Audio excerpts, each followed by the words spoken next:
유진투자증권의 황성현 연구위원 오랜만에 모셨습니다. 안녕하십니까? 아유, 잘 지내셨습니까? 아, 네. 요즘에 그 화학주들이 꿈틀꿈틀대가지고 예, 위원님 통해가지고 그 전망이 꼭 필요한 시점이어서 모셨습니다. 예. 그리고 또 배터리 쪽도 같이 분석을 하고 계셔가지고 근데 배터리가 조금 일장일단이 있더라고요, 최근에 보니까. 뭐 어떤 일장일단 말씀이시죠? 일단은 주가가 좀 쉬고 있고 그리고 또 뭐 테슬라부터 생기고 있는 노이즈가 돌고 돌아서 이제 국내 배터리 뭐 3사 물론 그리고 뭐 장비라든지 소재 업체들에게도 조금 더 악영향이라고 해야 될까? 뭐 단가 인하라든지 여러 가지 이슈가 있어가지고 그건 이제 잠시 후에 좀 여쭤보도록 하겠고 우선은 한 작년 말부터 배터리 관련주들의 좀 조정이 있었죠. 예. 일단 그 배경부터 좀 먼저 짚어주신다면 어떻게 볼 수 있을까요? 우선 지금 배터리 주가가 전기차가 많이 팔리면 배터리 전체 시가총액이 올라갑니다. 배터리 전체 시가총액이 올라간다. 네. 전기차가 많이 팔려야 배터리 출하량이 늘고 그리고 그걸로 인해서 매출액이 발생하고 거기서 K배터리가 마켓셔를 얼마 가져가고 이걸로 우리의 시장 규모가 형성되고 여기에 저희가 밸류에이션을 부여해서 이제 시총 합계가 정해지지 않겠습니까? 그래서 전기차가 많이 팔려야 됩니다. 저희가 이제 뭐 한 연간 200만 대 이렇게 판매하던 전기차가 매년 더블씩 거의 성장을 했습니다. 그리고 2022년에 거의 한 1000만 대 정도 이제 팔렸고 25년까지 이제 더블의 성장이 납니다. 그럼 매년 이제 막 2배씩 올라오던 게 이제 한 5년 지나야 2배가 되는, 막 3년 지나야 2배 되는 이런 시장이 되는 거죠. 그러면 성장률은 이제 둔화가 되잖아요. 그래서 약간 성장률과 뭐 PR의 함수가 예를 들어 뭐 비슷하다고 본다라면 좀 둔화되는 구간이다. 그래서 밸류에이션이 약간 조정을 받고 있는 상황이다. 이렇게 좀 볼 수 있겠습니다. 근데 거기에 또 맞춰서 테슬라가 뭐 가격 인하를 한다. 그리고 가격 인하를 하는 게 뭐 잘 안 팔려서이고 그런 관점에서 다른 전기차 판매량은 줄어들 수도 있고 그럼 K배터리 안 좋은 거 아니야? 뭐 이런 영향들이 좀 주가에 반영된 것 같습니다. 그러니까 성장은 계속하고 있지만 성장률이 둔화되는 게 밸류에이션의 어떤 좀 배수가 좀 낮아지는 사실 그게 제일 무서운 거 아닙니까? 그렇죠. 성장주 투자는. 근데 뭐 성장주들이 항상 뭐 그런 국면으로 들어가고 실제로 저희도 그 목표 주가 내고 하는 리포트들을 보면 다 25년까지 뭐 증설이 얼마고 캐파가 얼마고 이익이 얼마가 되니까 그거에 밸류에이션 몇 배를 줘서 뭐 시총이 이만큼 된다. 이런 식의 로직을 다 펼치지 않습니까? 그렇죠. 근데 이제 본격적으로 23년부터는 좀 둔화되는 구간에 이제 들어가는 거죠. 그래서 약간 이제 조정이 되고 있고 말씀하신 대로 전체 시장은 계속 커질 겁니다. 전체 시장 그렇죠. 그거는 의심의 여지가 없죠. 커지고 이 안에서 그럼 어떤 경쟁력을 갖고 있냐에 따라서 어떤 업체는 밸류에이션이 상대적으로 덜 빠지고 견고할 거고 또 어떤 업체는 조정이 될 수도 있고 뭐 이런 상황에 이제 진입했다고 저희가 좀 보고 있습니다. 경쟁력. 그러면 그 경쟁력을 뭘로 따져봐야 될까요? 상당히 뭐 여러 가지가 있을 것 같습니다. 근데 최근에 저희가 좀 생각해본 바로는 좀 이게 기술적인 관점에서 좀 경쟁력이 저희가 K배터리가 약간 좀 위협을 받고 있지 않나. 위협.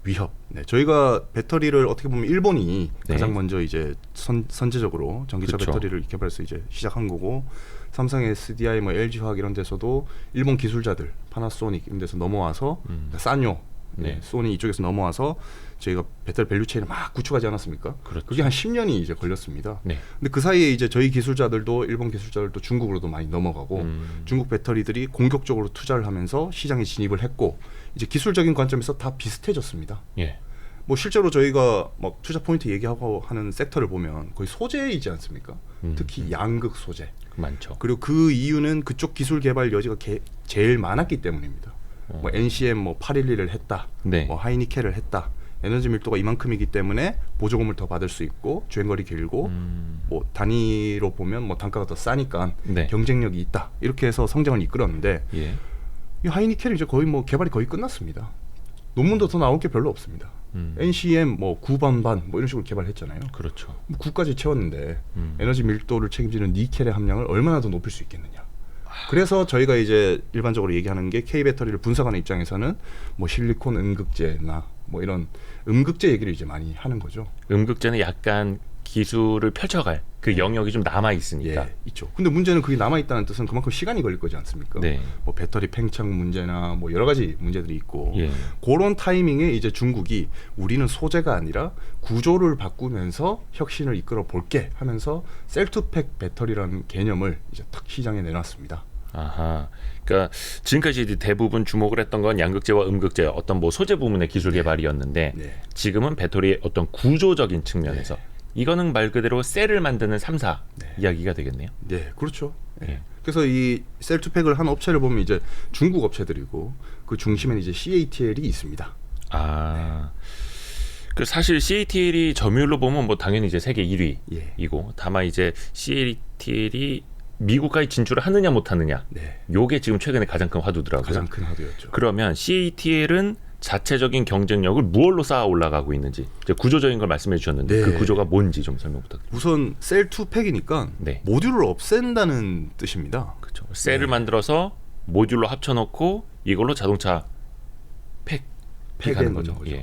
근데 요 그림을 보시면 실제로 이 모듈은 일반적으로 표준화가 현재 돼 있는 상태이고 요거는 자동차 업체들이 완성을 시켰습니다. 저게 지금 모듈이에요? 그러니까 차 밑에 깔리는 이 전체가 배터리 팩이고 위에 것도 팩, 밑에 것도 팩인데 위에서 내려다본 겁니다. 탑뷰로 보면 이렇게 안에 있는 네모 박스가 모듈인데 이렇게 촘촘히 있는 겁니다. 하얀 거 한 칸 한 칸을 모듈이라고 부를 수 있는 거죠? 맞습니다. 근데 저희가 일반적으로 모듈을 이제 표준화된 게 크게 세 가지로 볼 수 있고 모듈의 종류가 세 가지? 그리고 그건 사이즈별로입니다. 폭스바겐이 이거를 거의 정립을 했는데 그 기준으로 보면 이름이 MQB 플랫폼, MSB 플랫폼, MEB 플랫폼입니다.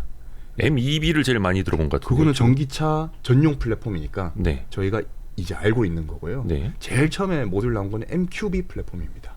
그게 어떤 차이예요? 저희 일반 완성차 예를 들면 골프 이런 데 탑재되는 건데요. 골프 같은 경우 차가 이렇게 생기지 않았습니까? 왼쪽에. 근데 오른쪽에 보시면 완성차 플랫폼입니다. 이거는. 여기에 배터리 팩을 이렇게 나눠서 실은 겁니다. 여기에 얹고 저기에 얹고 이게 MQB? 근데 이거는 그냥 막 실었던 거네요.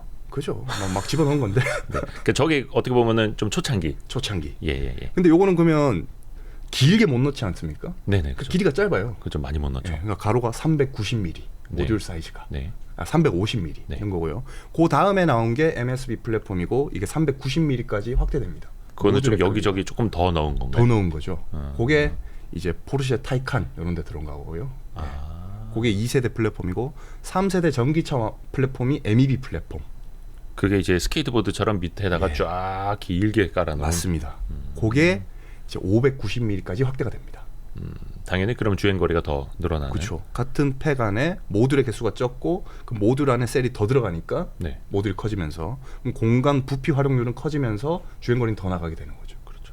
그러니까 단순히 보면 이제 배터리를 많이 실을수록 많이 장착할수록 멀리 가는 거는 당연한 거고. 당연한 거고.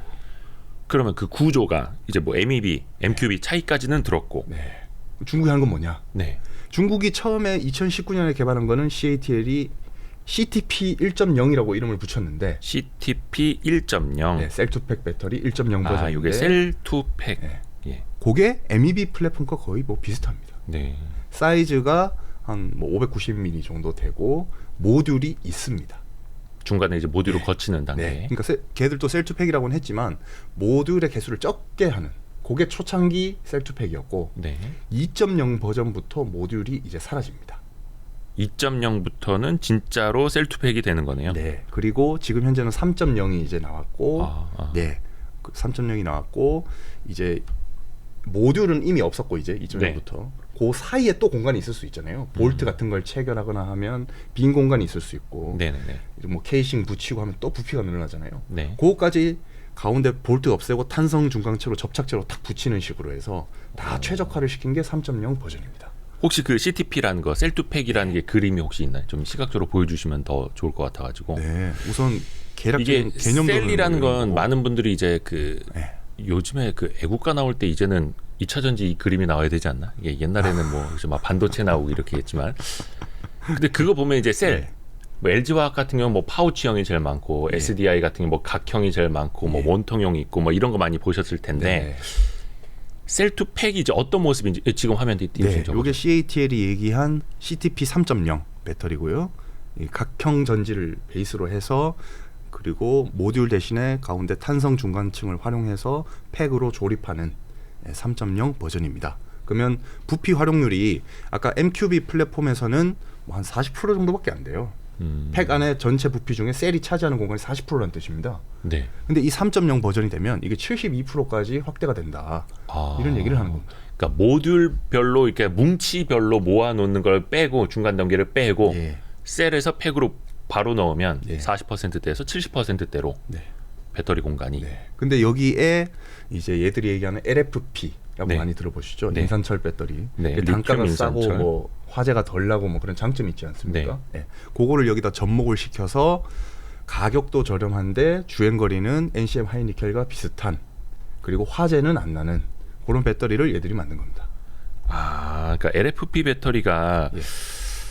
요게 이제 많이 이슈가 됐던 게 뭐 테슬라도 LFP 배터리, 리튬 인산철 배터리를 채용을 한다. 네. 이게 단가가 싸다. 네. 그리고 뭐 좀 화재가 덜 날 수도 있다. 뭐 예. 이건 약간 좀 논란이 있긴 합니다만. 네.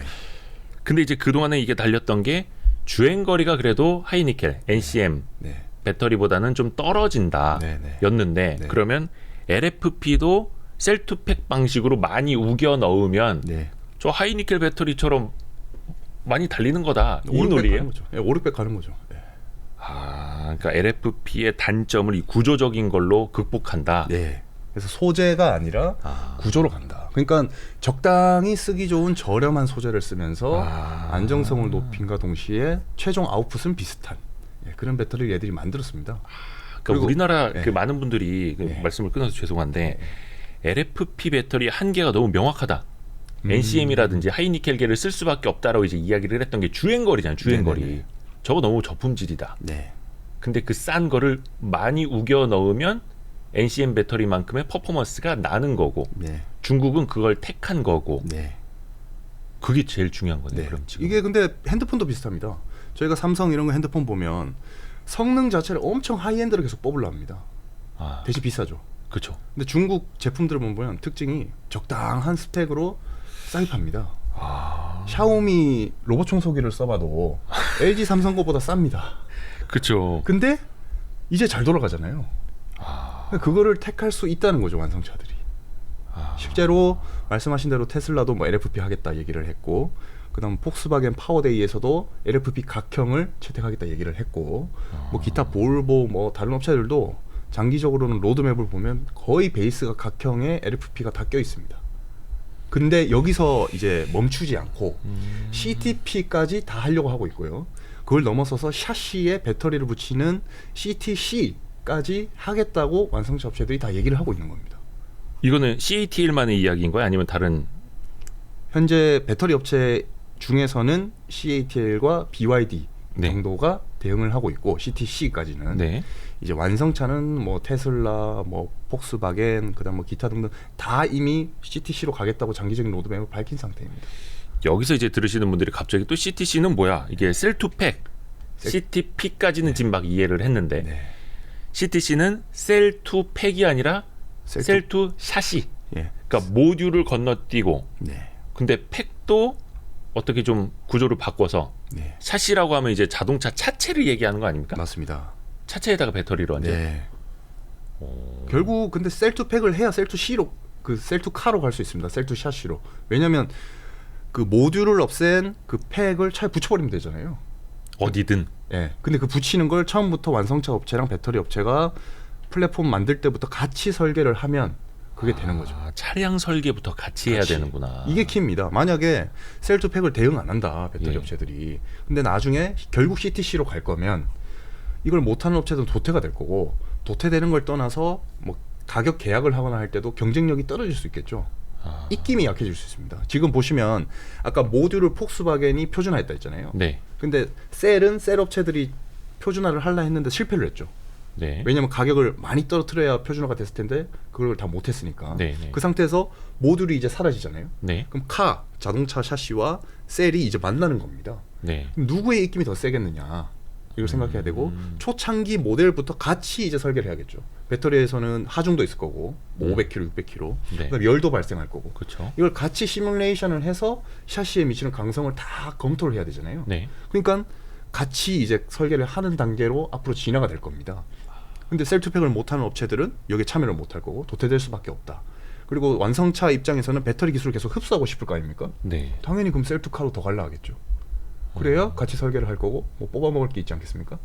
네, 그런 상태로 요즘 이제 변하고 있는데 중국 업체들이 이 구조에 상당히 대응을 잘하고 있다. LG 에너지 솔루션이 2022년 10월 달에 9월 달이죠. 9월 달에 KABC라는 컨퍼런스에서 우리도 CTP를 할 거야 라고 얘기를 했습니다. 근데 이쪽 기업이 하고 있는 거는 파우치 NCM이잖아요. 근데 파우치 NCM은 화재가 많이 나고 파우치 전지 특성상 흐물흐물하지 않습니까? 그렇죠. 모듈이 있어야 이걸 받쳐줍니다. 이거를 과연 어떻게 해결을 한 것인가?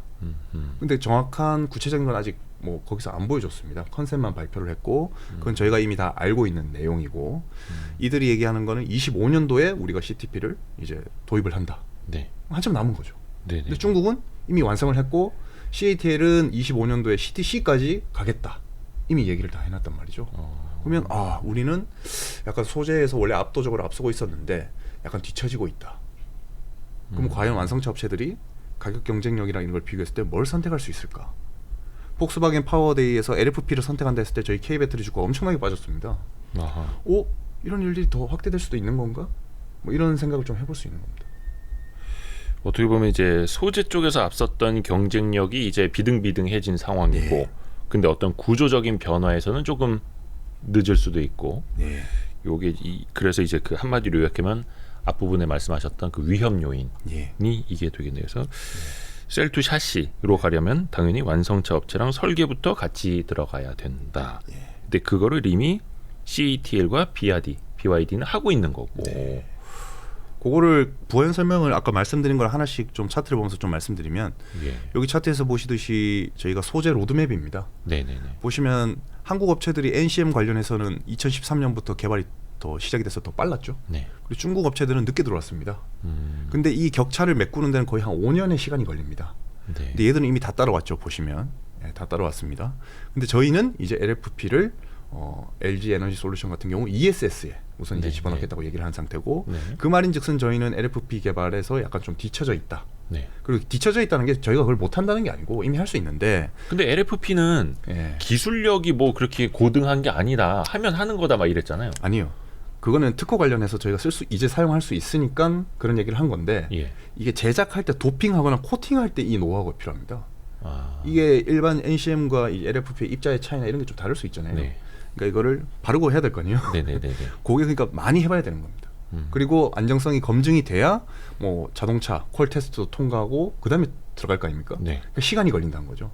근데 그게 저희도 지금 한 5년 뒤쳐져 있다.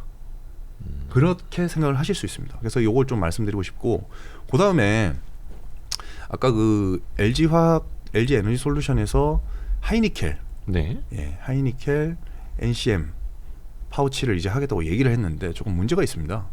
물론 뭐 다 저는 뭐 엔지니어가 아니니까 뭐 기술 개발 더 잘 하시겠지만 이 왼쪽 그래프를 보시면 여기 열 발생과 열 방출해주는 곡선과 직선입니다. 배터리 안에서 열은 이렇게 올라갑니다. 그리고 열은 이렇게 방출이 됩니다. 그래서 이 만나야 이 EDF 점을 왔다 갔다 하면서 열 하나의 관리가 되는 거예요. 열 관리가 되면서 사이클을 만들면서 이렇게 운전이 되는데 이제 파우치 배터리는 저희가 전액으로 저희가 활성화 단계를 거친 다음에 밀봉을 시켜서 만들잖아요. 그래서 열을 방출하거나 이런 거에 좀 취약한 특성이 있습니다. 그래서 열 방출이 이렇게 직선이 1번, 2번이 아니라 3번이 됩니다. 그러니까 온도가 더 이렇게 높죠. A보다 C가 더 높잖아요. 그리고 하이니켈은 완만하게 온도가 올라가는 게 아니고 이렇게 급하게 올라갑니다. 그러면은 그 만나기가 어렵잖아요. 그러니까 안정적인 운전에서 좀 취약할 수 있다. 캐파가 약간 좀 버퍼가 적다라는 거고 실제로 LFP는 이렇게 열이 안정적으로 한 200도씨 선에서 움직이는데 하이니켈은 열 폭주를 할 수 있는 가능성이 많기 때문에 요거와 파우치 조합에서 이미 화재라든지 안정성에 문제가 생길 수 있는데 여기에서 모듈까지 없애버리면 요게 과연 안정적으로 될 수 있을까? 뭐 이럴 수 있는 거죠. 그러면 그 소재의 특성상 NCM이 그러니까 셀2 팩으로 가기가 조금 LFP보다 어렵다. 근데 약간 요거 보시는 분들은 일단 우리는 이제 대한민국 기업들에 대한 이렇게 팔은 좀 안으로 굽기 때문에 보면 아니 그래도 화재 나는 거 보면 뭐 LFP 채용한 것들도 많이 나고 저게 꼭 하이니켈계 이게 단점으로만 볼 수 있느냐 또 이렇게 반론하시는 분들도 계실 거거든요. 근데 실제로 숫자를 세보면 하이니켈이 훨씬 많습니다. 화재 건수가. 그리고 대부분 파우치입니다. 약간 외부 충격으로부터 좀 약한 것들이. 그래서 기술적으로는 각형 전지가 전 가장 뛰어난 전지라고 생각을 합니다. 그 안전성 측면에서 보면. 네. 안정성 측면에서 캔을 사용하고 네. 그 캔이 구조체 역할을 하니까 모듈을 없애도 구조적인 역할을 할 수 있음과 동시에 네. 벤트라는 부품이 달려 있기 때문에 벤틸레이션도 잘 돼서 열 관리가 용이하고. 네. 그래서 이 파우치 같은 경우는 어떻게 보면 케미칼 전지라고 좀 볼 수가 있고. 그렇죠. 파우치는 화학 회사들이 그리고 경쟁 강도가 낮고 진입하기 쉬우니까 SK도 그렇고 LG도 이걸 빠르게 했던 거고. 예. 그만큼 캐파를 더 표준화를 하면서 더 빠르게 늘리려고 했던 건데 SDI는 이제 모태가 이제 전자기업이다 보니까 이 IT형 전지인 각형으로 이제 시작을 했던 거고 각형 같은 경우는 부품도 달려 있고 네. 이런 열 관리나 이런 거에서 좀 유리한 측면이 있다. 근데 완성차 업체들이 각형의 LFP를 하겠다는 얘기를 함과 동시에 갑자기 셀2팩, 셀2카 관련된 로드맵들을 막 발표하기 시작하고 근데 뚜껑을 까보니 이미 중국은 하고 있고 이렇게 되는 느낌입니다. 그러니까 사실 우리가 몇 년 전만 하더라도 이게 파우치 방식이냐 각형 방식이냐 캔 방식이냐 어떤 게 좋은 건 이 논쟁을 많이 했었는데 네. 이제 사실은 거기에서 한 단계 더 넘어서서 네. 이걸 어떻게 셀2 팩으로 갈 거고 네. 어떻게 또 효율적으로 예. 셀2 샤시, 예. 셀2 네. 카까지 갈 것이냐인데 네. 앞에서 일단 들은 것처럼 NCM은 약간 그게 구조적으로 쉽지가 않다. 예, 맞습니다. 소재 특성상. 지금 뭐 테슬라 같은 경우 이제 셀2카 예. 어떻게 보면 가장 진화된 업체라고 볼 수 있는데 여기 보시면은 이 빨간 박스로 쳐놓은 게 배터리 팩입니다. 바닥에 깔려 있는 것들. 예. 이거를 샤시에 붙여서 바닥 구조체로 활용을 하는 거죠. 그리고 모듈이 없죠. 보시면 이제 테슬라 같은 경우 원통형 전지를 이렇게 벌집 모양으로 배치를 해서 붙인 다음에 네. 강성을 최대한 확보를 하고 이 빈 공간에 셀을 최대한 넣는 거죠. 그리고 이걸 차에 붙여버리면서 이제 의자를 받칠 수 있는 이런 바닥 구조체로 활용을 하는 겁니다. 근데 어차피 네. 뭐라 해야 되나 기존의 그 MEB라든지 그다음에 그 현대차 플랫폼 바닥에다가 배터리를 까는 거랑 네. 저게 셀2 샤시처럼 바닥에 들어가는 거랑 어떤 차이인 거예요 그러면? 그거는 차체 구조체가 있는 상태에서 밑에 새로운 하중을 실는 느낌인 거고 네. 이거는 바닥 대신에 이게 바닥체 자체를 대체하는 겁니다. 이게 바닥입니다. 이게 바닥입니다. 그러니까 자동차 바닥에 프레임인, 그러니까 프레임은 아니다. 이 프레임과 프레임이라고 플레이트에다가 그 배터리 팩을 붙이는 거고 예. 실는 거고 이거는 바닥 자체가 그냥 배터리 팩인 겁니다. 네. 그러니까 자동차의 바닥 자체가 배터리가 되느냐? 네. 네, 그러니까 발밑이. 네. 내 발밑이 그냥 바로 배터리다. 그게 이제 셀2 샤시, 네. 셀2 카. 결국은 이제 불필요한 부품들을 다 날리는 거죠. 점점점. 최적화를 하는 겁니다. 그 저는 그래서 셀2 카라고 해가지고 뭐 벽면에도 붙이고 문짝에도 붙이고 네네네. 트렁크 뚜껑에도 붙이고 이런 줄 알았는데 거기까지는 아니고 천장에 싣고 가고 네. 그런 건 아니고요. 거기까지는 아니고 바닥에. 어떤 그 자동차 샤시의 바닥. 예, 맞습니다. 근데 문제는 뭐 사실 이걸 얘기한다기보단 이건 이제 계속 진행되던 이슈였고 얘들이 개발해서 이제 뭐 완성차에 이제 넣는다 하고 발표를 했고 완성차 업체들도 뭐 도입한다 만다 막 얘기를 했던 거고 더 문제는 23년 하반기에 이제 CATL이 또 새로운 전지를 출시를 합니다. 23년 하반기, 올해 하반기요? 올해 하반기. 그거는 뭐 여기 자료에 있지는 않은데 나트륨 이온 전지입니다. 나트륨 이온이요? 이건 새로운 소재로 아예? 소재라기보단 저희가 이제 전자가 이동하고 하는데 이제 매개체로 지금까지 리튬을 활용했던 거지 않습니까? 그렇죠. 근데 이거를 나트륨으로 바꾸는 겁니다. 오메, 그래요? 예. 리튬이 없어도 2차 전지가 된다고요? 잘 생각해 보십시오. 리튬은 원자 번호 3번입니다. 그럼 원자 번호 3번이라는 건 전자가 3개. 전자가 3개고 2개가 안에 s-오비탈이라고 해서 에너지계를 나타내는 곳에 딱 정착을 하고 나머지 1개가 최애각에 이렇게 돌아다니는 이온입니다. 리튬 이온이. 이 전자 1개가 음극, 양극을 왔다 갔다 하면서 충전, 방전이 되지 않습니까? 그러면 이거랑 비슷한 성질을 가진 이온이 있으면 그냥 쓰면 되는 거겠죠. 근데 이 리튬 다음에 있는 최애각 원자가 1개인 원소를 찾아보면 이제 나트륨이 있는 거죠. 11번입니다. 근데 얘도 최애각 원자 1개가 음극과 양극을 왔다 갔다 합니다. 근데 문제는 최근에 그 뭐 리튬 오펙 카르텔 뭐 이런 얘기 들어보셨습니까? 남미 3국 뭐 아르헨티나, 볼리비아, 뭐 칠레 이런 데서 수출을 뭐 컨트롤하겠다. 우리가 뭐 뭐 가격을 조정하겠다. 네. 뭐 이런 얘기를 막 하고 있습니다. 그만큼 리튬은 이제 희소한 자원이고 그렇죠. 매장량이 적죠. 그럼 호주 이런 데서 막 자기들 마음대로 가격을 막 스윙을 할 수 있을 겁니다. 네. 그러면 저희 이런 업체들 입장에서는 원재료가 비싸질 수도 있고 공급망 이슈 뭐 이런 게 불거질 수 있으니까 항상 이제 대체를 하려는 노력을 하고 있는데 이제 중국이 나트륨 이온 전지를 출시를 하는 겁니다. 그리고 나트륨은 아시다시피 천지 사방에 깔려 있습니다. 가격도 싸고요. 근데 나트륨 근데 이게 아직 실증이 된 건가요? 끝났습니다. 아 그래요? 네. 나트륨으로 리튬을 대체할 수 있는 게 이미 실증이 끝났다. 그렇습니다. 그리고 저희가 리튬이온 전지가 1980년대부터 본격적으로 이제 네. 개발이 됐는데 네. 그 당시에 나트륨 이온 전지도 같이 개발이 시작이 됐었어요. 네네. 근데 고질적인 문제.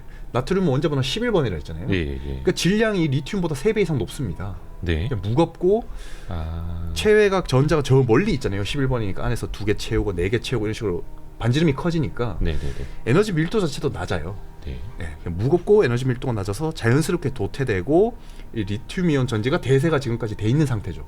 네. 근데 이거를 CATL이 리튬 나트륨 반반 전지를 이제 출시를 하면서 뒤집어 엎었고 23년 하반기에 이제 출시를 한다. 이렇게 얘기를 하고 있습니다. 리튬 나트륨을 반반씩 넣는 것부터 했고 21년도에 나트륨 이온 전지 1세대가 이미 나왔고 그건 100%였고 예. 이번에 하는 거는 반반으로 하겠다. 네. 아 그래요? 거꾸로요?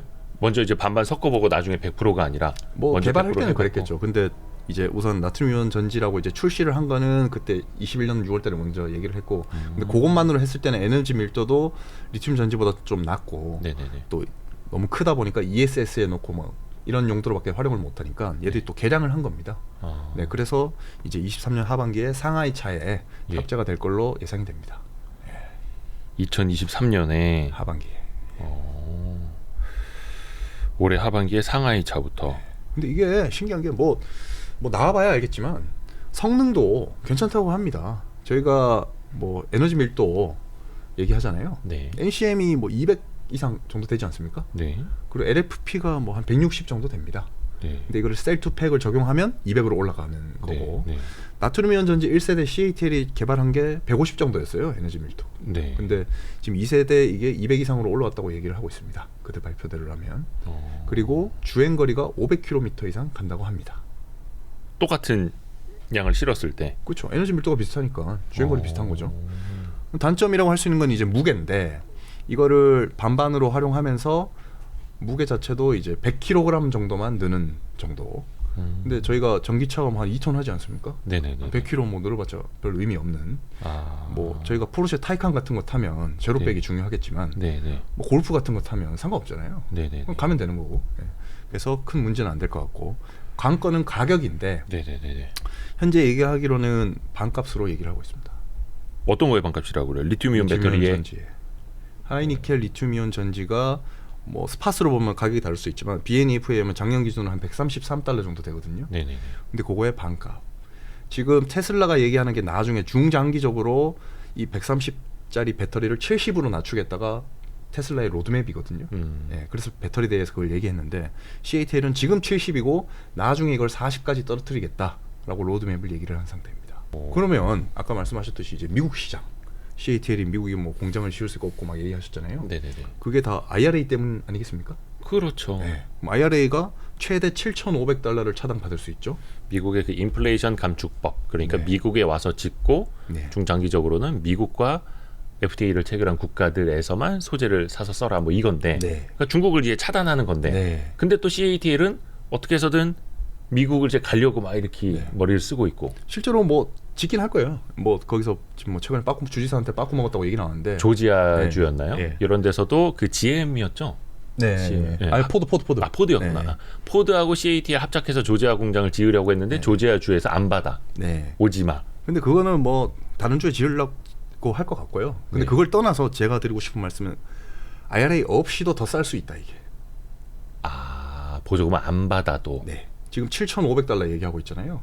보조금이. 보조금이 최대. 네. 그리고 그것도 지금 당장 받을 수 있는 차 별로 없잖아요. 그렇죠. 차 가격도 있고 뭐 소득 기준도 있고 막 이러니까. 근데 25년 돼서 예를 들어 K 배터리 NCM 들어가는 게 받는다고 치죠. 네. 7,500달러. 네. 근데 나트륨 이온 전지를 넣어버리면 차당 $10,000가 세이브가 됩니다. 그럼 이게 더 싸잖아요. 아까 말씀하신 것처럼 리튬이온 배터리보다 나트륨이온 배터리가 가격은 절반. 주행 거리는 비슷. 무게가 조금 많긴 한데 뭐 제로백 상관없고.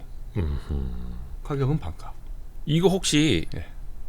나트륨이온 배터리는 그러면 우리 기업들은 못 하나요? 아직은 이제 저희도 아까 논문 얘기를 했는데 학계에서 이제 하이니켈 이런 소재로 많이 논문이 나왔었고 네. 더 이상 이제 개발될 게 별로 없잖아요. 네네. 그러니까 이제 나트륨이온 관련된 논문들이 저희도 많이 이제 조금씩 나오고 있습니다. 그럼 요게 이제 산학 협력하고 해서 뭐 하고 넘어가고 뭐 양산하고 또 시간이 걸리잖아요. 네. 그러니까 아직은 좀 저희는 초창기인 것 같다. 물론 개발이야 다 하고 있겠죠. 근데 뭐 사실 특허나 이런 걸 찾아봐도 크게 잡히는 게 별로 없습니다. 뭐, 예. 이게 이제 뭐 팔은 안으로 굽는다라고 말씀을 드렸습니다만 굳이 뭐 이제 국뽕이라고 표현을 하질 않아도 사실 이제 우리 기업에 대한 애정들이 있고 상대적으로 우리가 또 이제 중국 기업들이 하는 걸 약간 좀 폄하. 전 기술력이 안 될 거야. 뭐 하자가 많을 거야. 수율이 안 될 거야. 미국에서 안 받아줄 거야. 이런 식으로 이제 막 뭐라 해야 돼? 이거 희망회로라고 표현해야 될지 모르겠는데 하여튼 그냥 정서적으로 어쩔 수 없이 있는 거예요. 근데 이게 엄밀히 따져보면 이제 자본시장에서는 피가 흐르지 않는 곳이고 어찌됐든 간에 그 기업이 시장 점유율을 더 확고히 하고 있고 기술력으로도 이제 앞서고 있고 하면 이게 투자자 측면에서는 냉정히 좀 판단을 해야 되는 건 아니겠습니까? 좀 냉정하게 판단을 해야 된다라고 저는 생각을 하고 있고 뭐 이게 좋은 이슈는 아닌 것 같습니다. 근데 반대로 말하면 저희도 뭐 새로운 뭐 그런 전지 타입이나 뭐 그리고 R&D에 대한 뭐 큰 투자 뭐 이런 게 더 선행이 되면서 개발을 좀 가속화해야 되는 시점이 아닌가. 왜냐하면 모든 성장 산업이 가파르게 이렇게 포물선처럼 이렇게 성장을 할 때는 기술력과 상관없이 모든 기업들이 수혜를 보면서 쫙 올라가지 않습니까? 근데 이게 세츄레이트 되고 둔화가 되기 시작하면 이 안에서는 기술력에 따라서 이제 나뉘게 됩니다. 그렇죠. 치고 나간 애들이 시장 다 먹어버립니다. 기존에는 변곡점이다. 변곡점. 어떤 그러니까 이 산업에.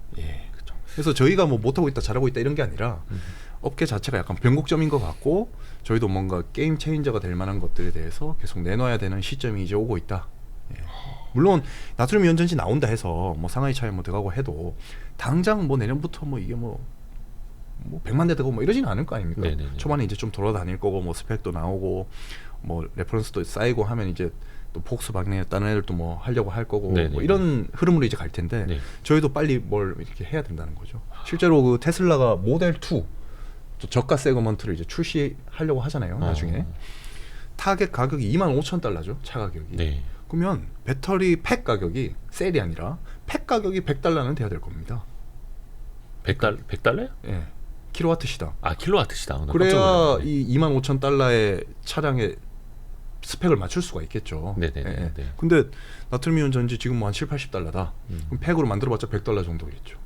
25,000달러면 한 3천만 원대 차량을 말하는 건데. 그렇죠. 그럼 보조금이 없어도 살 수 있죠.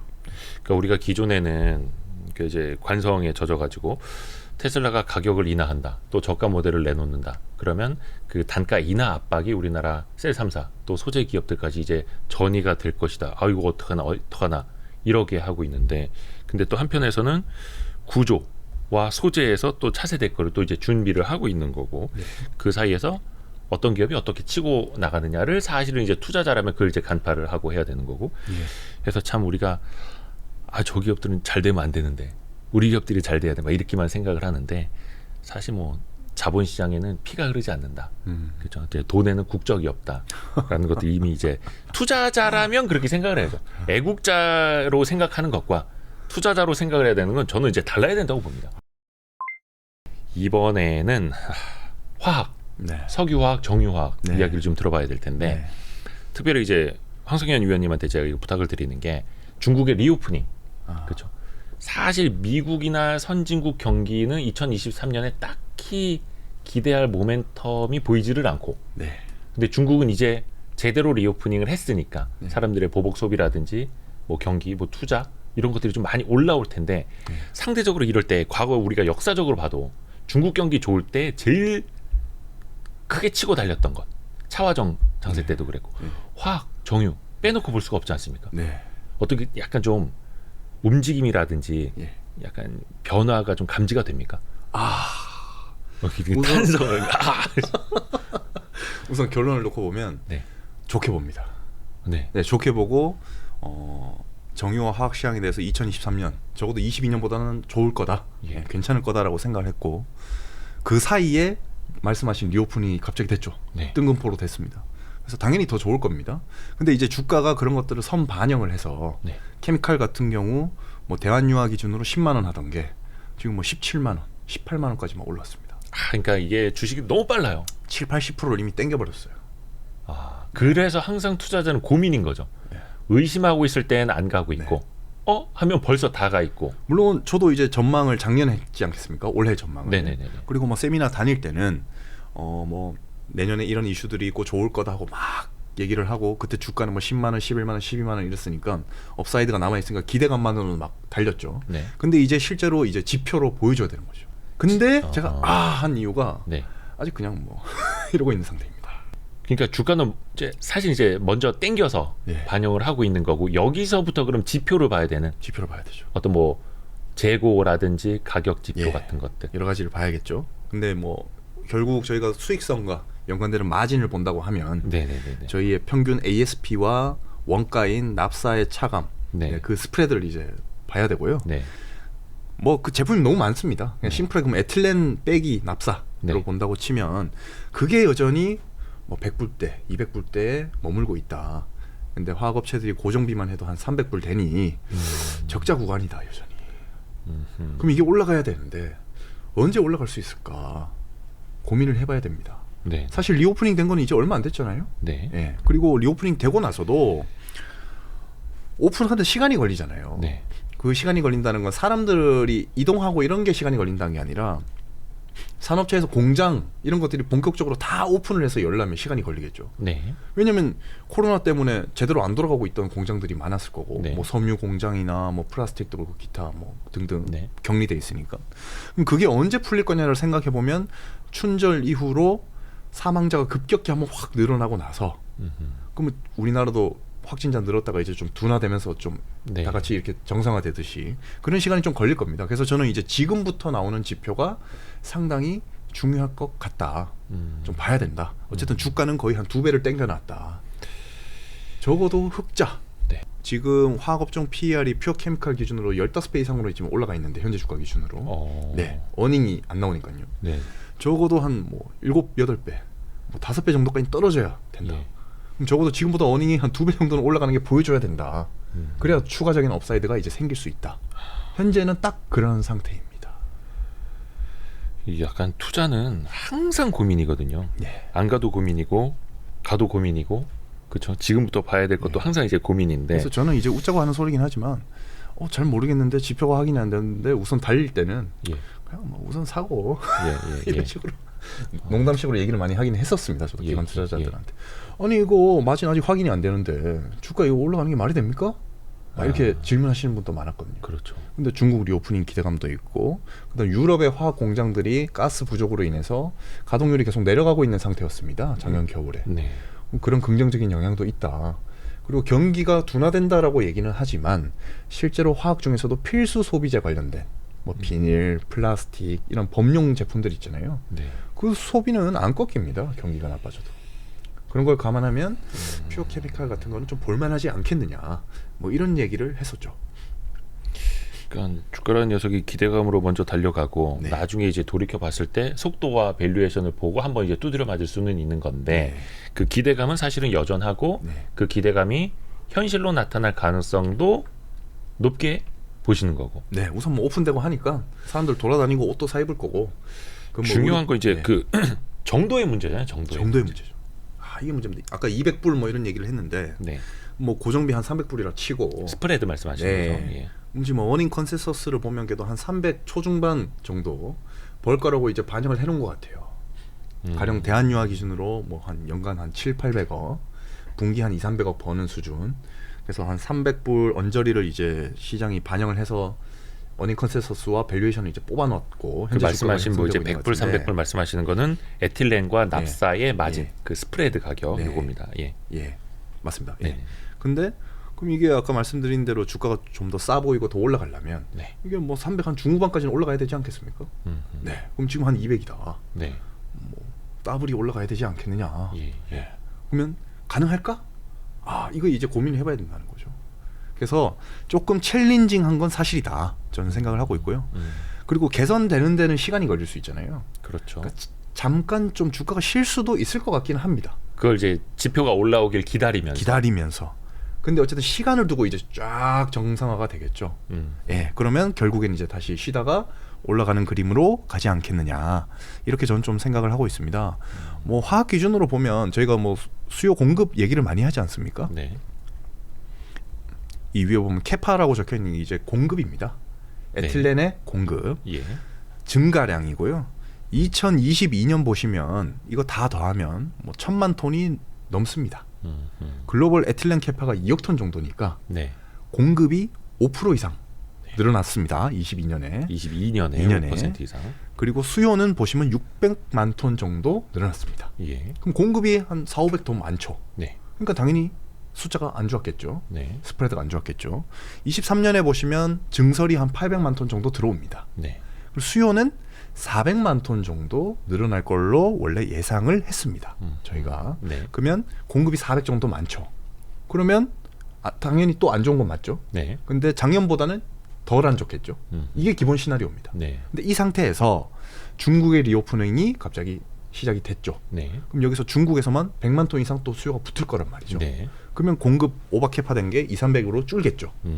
그러면 더 올라갈 수는 있겠구나. 네. 근데 이게 아까 얘기했던 막 한 400까지 막 올라갈 수 있을까?가 약간 챌린지인 현재 그 상태입니다. 경기 호황기 때처럼까지는 좀 퀘스천이고 만약에 증설이 800이 아니라 네. 업체들이 좀 일정도 연기시키고 하면서 막 500, 400이었다. 네. 그러면은 아까 말했던 숫자까지 도달을 하겠죠. 근데 지금은 이제 좀 지켜봐야 되니까 설비들 들어오는 것도 카운트를 해야 되잖아요. 네. 그래서 약간 지금 그런 단계다. 그래서 일각에서는 그것도 보던데 이렇게 약속했던 혹은 계획했던 증설 대비 실제 증설이 얼마나 이루어졌는지 예를 들어서 뭐 한 얼마 투자를 한다 해놓고선 그 절반만 투자를 했다라든지 막 이런 케이스들도 있지 않겠습니까? 근데 그 일일이 다 카운트하기는 힘들고요. 네. 근데 시황이 이제 막 확 좋았다 확 안 좋아졌다 이게 주기설로 이렇게 가잖아요. 네. 그게 거의 한 5년 주기로 갑니다. 그러니까 막 1년, 2년 이렇게 가지는 않거든요. 네. 근데 이제 코로나나 뭐 이런 거 같은 경우는 약간 좀 특수적인 상황이었잖아요. 예. 그래서 그때 좀 미뤄진 것들이 좀 있었던 거고 일반적으로는 계속 얼추 거의 다 들어오긴 합니다. 근데 이제 들어와도 상업 운전 자체를 약간 좀 연장시키거나 뭐 이런 게 이제 있었던 거지 스케줄대로 거의 가긴 합니다. 그러면 요게 지금 이제 말씀해 주신 거는 석유화학. 네. 예. 그 에틸렌하고 납사를 그 맞은 이야기해 주시니까 주로 이제 석유화학 쪽 이야기인데 석화 중에서도 뭔가 좀 특화된 제품들을 갖고 있어서 석화 중에서도 조금 더 나은 기업들, 중국의 경기 회복 수요를 더 빠르게 반영할 수 있는 제대로 반영할 수 있는 이런 기업들이 좀 더 있지 않습니까? 사실 그래서 저희가 일반적으로는 화학 기업들이 스페셜티 뭐 그리고 좀 가전이나 이렇게 좀 딱딱한 플라스틱을 만들거나 아니면 뭐 고부가 가치 제품을 만드는 애들이 좋았잖아요. 원래 항상. 근데 그거는 저희가 코로나 때 돈을 많이 풀면서 비싼 걸 다 샀습니다. 많은 사람들이. 그러면 전방 수요가 스페셜티가 들어가는 전방은 약간 좀 부진할 수 있겠죠. 오히려 반대로. 기저가 너무 높아서. 실제로 여기 보시면 그런 생각을 해야 되는구나. 그죠. 요 보시면 코로나 전에 저희가 돈 쓰는 거랑 이 YOY로 비교를 해보면 내구재 같은 경우 막 21년까지 이렇게 올라왔잖아요. 가전 다 바꾼 거죠. 내구재라면 자동차, 가전이 가장 대표적이죠. 예. 근데 이거 내려가잖아요. 네. 그럼 안 좋았던 게 뭐냐? 필수품들. 마이너스였는데 이제 정상화가 되고 있습니다. 네네. 여기서 코로나 뭐 중국 오픈? 약간 이런 기대를 좀 해볼 수 있는 거죠. 그래서 범용이 낫다. 이번 시황에서는. 그러니까 석화, 뭐 쉽게 말하면 이제 플라스틱 만드는 기초 소재들인데. 비닐봉지. 근데 이제 그 플라스틱 이 화학 용품도 뭐라 해야 되나 좀 필수품 쪽으로. 필수품. 그리고 옷 뭐 이런 거. 상대적으로 코로나19 때 그 보조금으로 덜 샀던 것들. 근데 대표적인 게 비닐봉지예요. 비닐봉다리. 그다음에 PPP. 이런 거. PPP. 뭐 물은 먹어야 되지 않겠습니까? 네네. 그러니까 이런 거는 꾸준해요. 수요가 전방 수요. 뭔가 이제 또 야외 활동 많아지고 하면서 음료수 수요라든지 이런 플럭추에이션이 막 크지 않습니다. 꾸준히 나가는. 근데 저희 뭐 냉장고, 에어컨 한 번 사면 뭐 5년, 10년 가죠. 그러니까 그거는 좀 그렇고 이런 좀 꾸준한 제품들을 위주로. 그리고 소비 쪽으로 좀 돌아다니고 하면 옷도 좀 사 입고. 유니클로 옷 좀 사 입고 네네네. 뭐 이런 거 관련해서 뭐 폴리에스터 네. 그리고 뭐 PPP 뭐 이런 것들 퓨어 케미칼 이런 애들이 그나마 좀 낫다라고 저는 보고 있고요. 그런 쪽 비중이 더 많은 기업들은 어디예요 그러면? 대한유화, 롯데케미칼. 거기가 이제 퓨어 케미칼 쪽이니까. 그런 기업들이 근데 주가가 롯데케미칼은 많이 올랐죠. 사실 롯데케미칼은 근데 사실 뭐 이제 동박 기업도 인수를 하고 네네네. 롯데정밀화학도 이제 연결로 잡히면서 네. 뭔가 이제 퓨어 케미칼이라는 이미지가 약간 좀 희석이 되는. 그래서 보시면 대한유화가 엄청 올랐습니다. 대한유화도 뭐 분리막 한다고 막 그러잖아요. 그래봤자 그 P입니다, 그냥. 그것도 P2의 한 종류니까. 폴리에틸렌을 가지고 분리막을 만든 원단에 제공을 하는 거지. 폴리에틸렌을 만드는 거죠. 그러니까 대한유화가 많이 올랐습니다. 항상 대한유화는 하면은 이제 몇 배 가 있고 막 이런. 그죠. 거래량도 적고. 그때 막 하루에 막 30억 이랬어요, 거래대금이. 올라가면서도. 올라가면서 좀 터졌죠. 근데 이제 평균 뭐 5억, 30억 뭐 이랬는데. 근데 이제 아까도 말씀해 주신 것처럼 이 퓨어 케미칼 기업들이 기대가 되는 건 맞지만 그 주가가 또 너무 빠르게 와 있다라는 측면, 그 이후부터는 진짜 개선되는 지표들, 가장 중요한 건 이제 스프레드. 지금부터는 진검승부고 말씀하신 중국의 리오프닝 효과가 얼마나 반영이 되는지 매주 이제 트래킹을 해야 될 것 같습니다. 이제 펀드 매니저들도 사실 그거겠네요. 그냥 중국 리오프닝 한다 그러면 이제 닥치고 공격. 그렇죠. 퓨어 케미칼 석화 기업 사야 돼. 닥공 이거였는데 지금부터는 약간 수비도 좀 이렇게 내려놓고 막 이렇게 라인을 좀 내려놓는. 저는 작년에 이제 하반기부터 원래 상반기에는 이제 하나 솔루션 이런 거 추천을 많이 했었고 그때 방송에 나왔었거든요. 타픽 하나 솔루션을 말씀드렸고 이제 하반기부터는 이제 퓨어 케미칼 이제 얘기를 시작했었고 지금 또 그러면 뭐 다른 매니저는 다를 수 있지만 저랑 만나는 기관들은 좀 퓨어 케미칼 좀 사놨습니다. 뭐 담고 했었거든요. 있겠죠 지금 이미. 그러면 저는 이제 우선 좀 보자, 지켜보자. 지금은 이제 좀 지켜보자. 지켜봐야 될 때. 지켜보자. 그러니까 긍정적으로 막 담아야 될 때가 아니라 많이 담아놨으니 지금은 조금 이제 관찰을 하자. 만약에 이게 말씀하신 수요가 좋아서 확 늘어난다. 수요가 늘어나고 스프레드가 막 벌어진다. 그러면 20만 원이 40만 원 됩니다. 대한유화. 그렇죠. 그럼 그때 사도 된다는 거예요. 맞아. 그래서 개인 투자자분들도 석유화학주 투자 잘하시는 분들은 계속해서 그 스프레드, 그다음에 그 납사와 그 에틸렌 가격들 종류별로 막 모니터링을 계속 하고 계시죠. 근데 일반적으로 망가질 때 사면 됩니다. 석유화학. 망가질 때. 망가질 때. 그죠. 역으로. 사이클 안 좋을 때. 그리고 그래서 저는 사실 최근에는 정유를 좀 사자. 석유화학보다는 정유화학. 지금은. 정유 기업들. 어떤 이유에서요? 우선 석유 수요가 생각보다 좋습니다. 그리고 IEA도 최근에 월간 보고서를 발표했는데 수요 전망치를 계속 상향하고 있습니다. 내년에 그러니까 23년도 내년이 아니고 올해 200만 배럴 퍼 데이 하루당 200만 배럴 정도 수요가 늘어날 거다라고 얘기를 하고 있고요. IEA가 기존에는 100 중반이었습니다. 근데 이걸 상향을 했고 그 중심에는 중국이 있다. 수요 증가의 절반을 중국이 차지할 것이다. 얘기를 하고 있고요. 그 오펙도 220을 얘기하고 있죠. 근데 제가 작년에 올해 전망할 때 저는 300 넘게 얘기하고 했습니다. 여전히 지금도 그렇게 보고 있고요. 수요를 저는 엄청 좋게 봅니다. 원유 수요를. 중국 영향으로요? 저는 뭐 중국뿐만 아니라 유럽에 지금 가스가 지금 재고가 좀 올라오긴 했지만 러시아에서 이제 가스 안 오잖아요. 그러니까 구조적으로 뭔가 가스가 많아질 수 있는 환경이 아닙니다. 그래서 유럽 가스 재고는 지금 일시적으로 날씨가 따뜻해서 올라갔지만 재고가 결국에는 떨어질 거고 그럼 가스 대신 석유를 많이 사용할 것이다. 그거까지 붙여서 중국에 유럽까지 붙여서 저는 300 이상으로 보기 때문에 유가도 100불 정도까지 다시 갈 거라고 보고 있고 정제 마진도 계속 좋을 거다. 정제 마진이 지금 15불 넘거든요. 근데 시장에서는 이제 이게 너무 높고 빠질 수도 있다라고 얘기를 많이 합니다. 근데 저는 이게 계속 높을 거다라고 얘기를 하는 겁니다. 정제 마진은 어느 정도까지 가야지 조금 뭐 호황이라고 볼 수 있는 거예요? 호황일 때 저희가 미중 무역 분쟁 발생하기 전 17, 18년 그리고 말씀하셨던 차화정 이럴 때 한 10불 갔으면 호황이었습니다. 당시에는 10불 갔으면 호황이었는데 근데 현재 15불이 넘었다고요?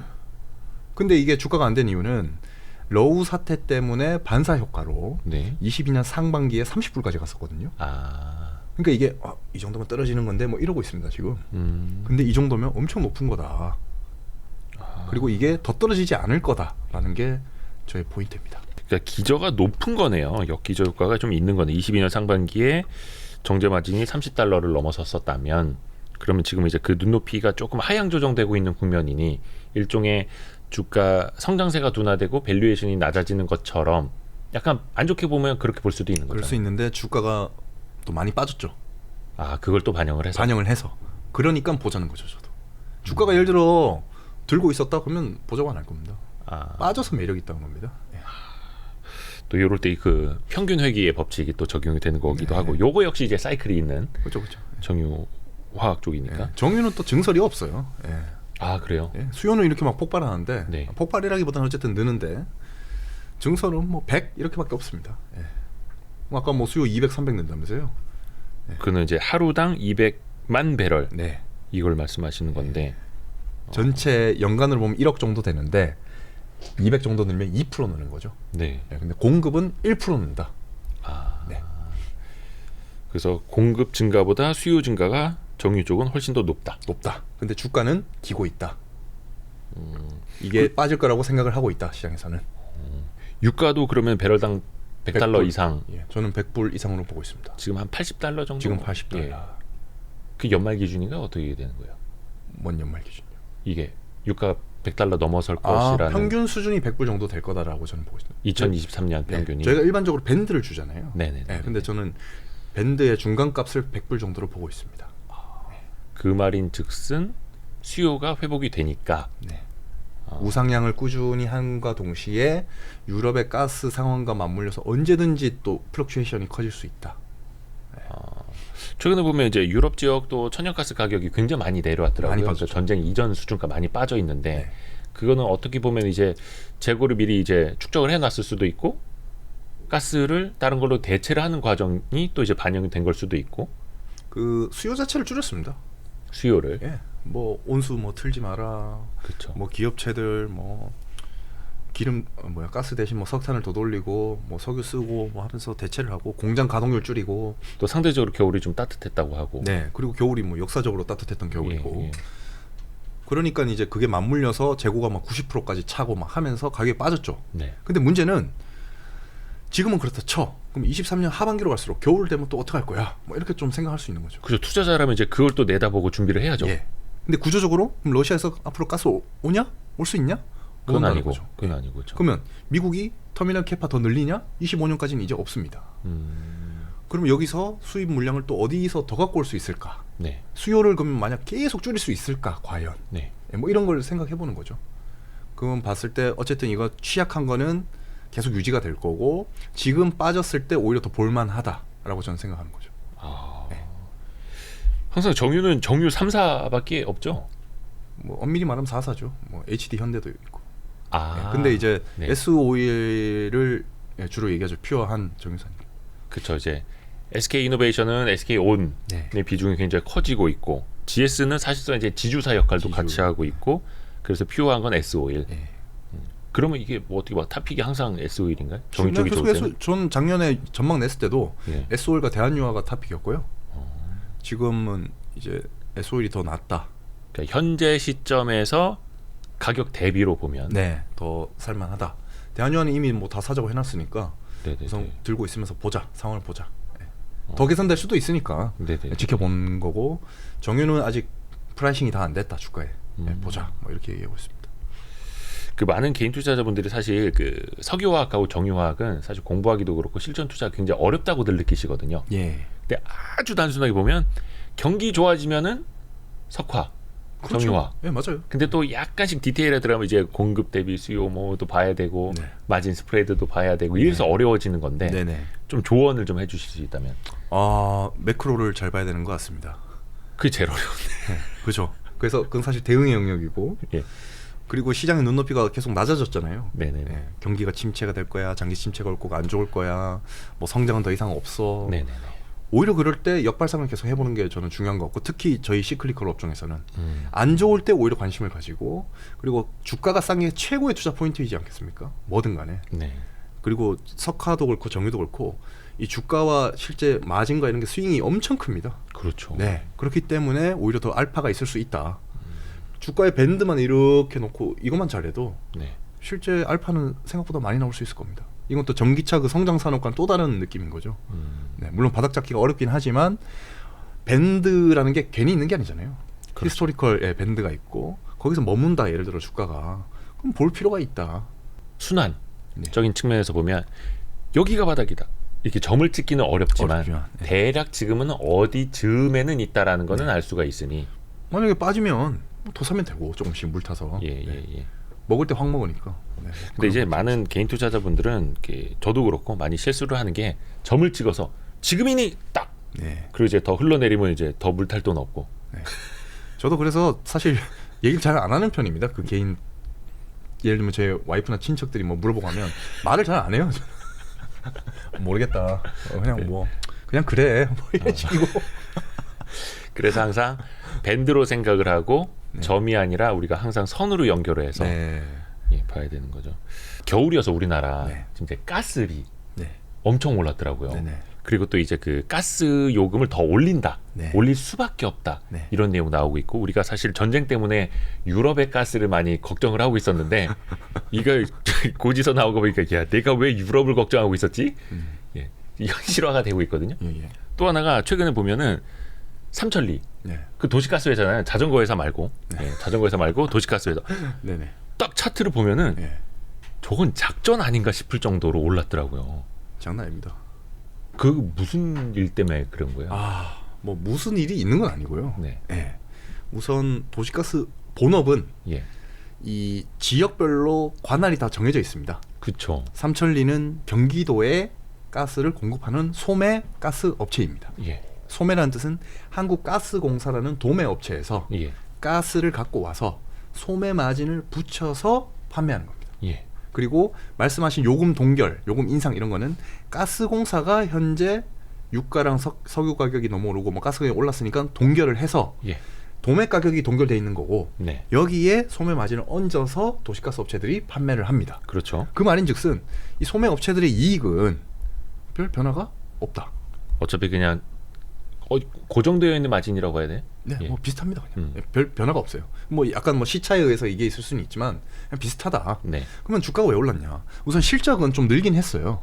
근데 이거는 이 도시가스 본업보다는 S파워라는 발전소 자회사가 있었고 그 자회사가 전력 시장 가격, 전력 도매 가격 S&P 시스템 마지널 프라이스가 높게 유지되면서 마진이 잘 나오면서 좀 실적이 잘 나왔습니다. 근데 궁극적으로 이런 펀더멘털보다 또 M&A 딜 최근에 맥쿼리가 도시가스 업체를 2개 인수를 했었거든요.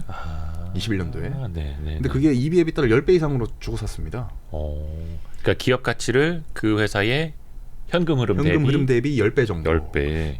이 회사가 꾸준히 돈을 벌면 10년 이내에 우리가 현금으로 이 기업 가치를 다 회수할 수 있겠구나 하고 샀습니다. 근데 기존의 도시가스 업체들의 밸류에이션이 EBITDA 한 5배. 그러니까 저평가돼 있었죠. 근데 이제 10배 정도로 2배 정도 이제 비싼 가격에 샀고 그 이후로 도시가스 업체들의 밸류에이션 자체가 다 올랐습니다. 기존에는 뭐 저 성장도 못하는 회사 그냥 깔아놓은 걸로 먹고 사는 회사 이렇게만 봤었는데 그리고 아무래도 이게 다 소형주였기 때문에 시총이 뭐 3천억, 4천억밖에 안 되는 회사들이었기 때문에 뭐 공매도라든지 뭐 이런 거 관련해서도 좀 자유로웠고, 자유로운. 그래서 좀 아무래도 수급적인 이슈도 붙으면서 주가가 올랐다. 그러면 맥쿼리는 왜 샀을까?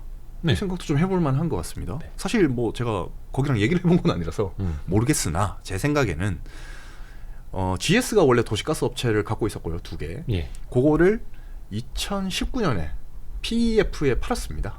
그때 한 3천억에 팔았었거든요. 근데 이걸 21년도에 맥쿼리가 한 7천억에 사간 거고 그 산 이유가 제가 생각했을 땐 나중에 결국에는 가스 대신에 수소를 쓰지 않겠습니까?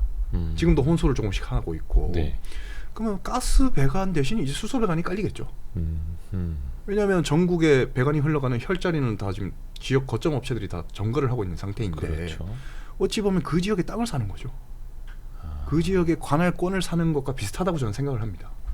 그래서 도시가스 업체를 미리 아도를 찍고 산다는 건, 깃발을 꽂는다는 건 한 10년 뒤, 한 15년 뒤에 개화될 수소 시장과 관련된 인프라 시장에 미리 깃발을 꽂은 것과 비슷하다. 저는 이건 저의 내피셜로 해석을 하기로 이렇게 생각을 하고요. 실제로 뭐 도시가스 배관에 뭐 도급을 하거나 해서 수소 배관으로 바꿀 수도 있고 뭐 그럴 수 있겠죠. 뭐 그런 포텐셜이 있지 않나. 그러니까 그리고 이제 맥쿼리 입장에서는 인프라 펀드도 많이 하고 있고, 그렇죠. 뭐 톨비 받듯이 도시가스 업체 따박따박 현금 배당 나오고, 뭐 한 10년 뭐 회수하고, 그때 돼서 이 자산 가치가 더 올라가 있으면 뭐 엑시트하면 또 청산 가치가 높게 나올 수도 있고, 이랬지 않을까라는 생각이 있습니다. 물론 이제 우리가 지금 봤을 때는 야 이거 뭐 수소 경제가 언제 오는 거야? 도시가스 우리가 공급을 받듯이 수소를 그렇게 공급받는 날이 언제 오겠어? 뭐 이렇게 볼 수도 있겠지만 뭐 이런 해석도 가능하다라는 거고, 약간 가스 시장도 약간 그런 재미난 게 있구나. 그리고 그 최근에 그 난방비 얘기하시잖아요. 네. 그거는 가스공사가 원래 이제 중동에서 가스를 많이 갖고 있습니다. 특히 카타르. 네. 근데 그 중동 가스는 원유에 연동이 됩니다. 네. 유가 연동 방식. 예. 근데 유가가 지금 80%밖에 안 되잖아요. 네. 그럼 가스 가격이 생각보다 낮아야 되는데 가스 가격이 높아서 지금 난방비가 올랐다 얘기를 하잖아요. 네. 그건 왜 그러냐면 예전에 2015년 이후로 미국의 셰일 가스가 나오면서 글로벌 가스 가격 자체가 되게 빠졌었어요. 예. 스팟 시장에서, 네. 현물 시장에서. 근데 그때 가스공사는 유가 연동 장기 계약을 계속 하다 보니까 가격이 상대적으로 더 비쌌거든요. 셰일 가스보다. 네네. 욕을 먹었어요. 아. 그래서 그 비중을 점점 줄입니다.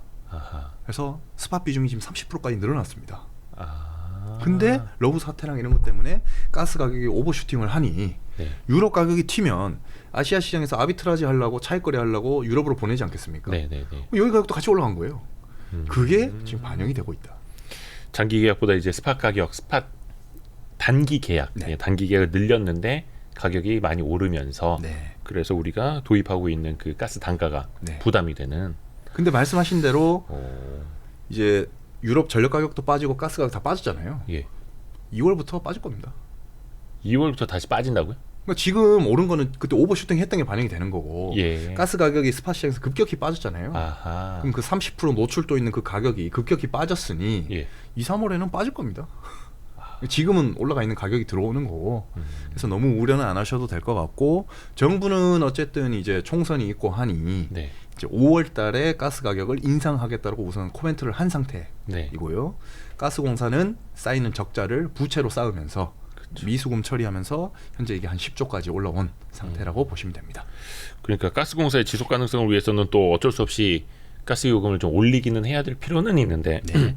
또 이게 국민들 입장에서는 그러면 다시 또 저기 국제 가스 가격 빠진다면서 그럼 안 올리거나 조금만 올려도 되겠네 또 막 이렇게 네. 반박할 수도 있는 거예요. 네. 근데 괜찮은 게 가스 가격을 굳이 5월달에 조정하는 이유는 네. 비수기입니다. 아, 올려도 몰라요, 다들. 약간 가격 저항이 좀 덜할 수 덜하죠. 있는. 예.